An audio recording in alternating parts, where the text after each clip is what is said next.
قالوا ناس زمان الدار بلا مرا بحال الساقيه بلا ما.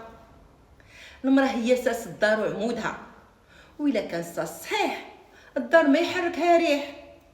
خير نسا ثلاثه: العاقله عمود الدار وساسها، الصالحه كنز غالي في قلوب ناسها، والحكيمه نور كتنور طريقها وطريق ولادها. حيت العاقله هي الثابته في كل مقياس، بكلمتها المزونه تطفي كل باس، تفهمها وهي ساكته وتعرف قدر الناس، ما يغلبها خصام ولا يحركها وسواس.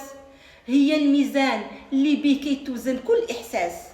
اما الصالحه قلبها ما يعرف حساب، تعطي بلا سؤال وتصبر في وقت صعب، تداوي الجراح بلا دواء بلا كتاب، تزرع الود وتجمع الصحاب والحباب.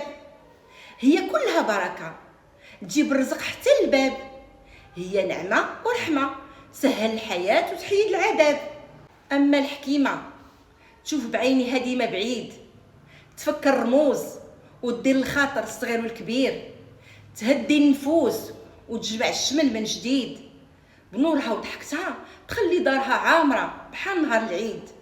وانت يا مول الدار الا رزقك ربي بوحده فيها هاد الصفات، حافظ على ديك الجوهره وحيد الهبال، حيت هي الساس والراس والكنز اللي ما يتشرى بمال.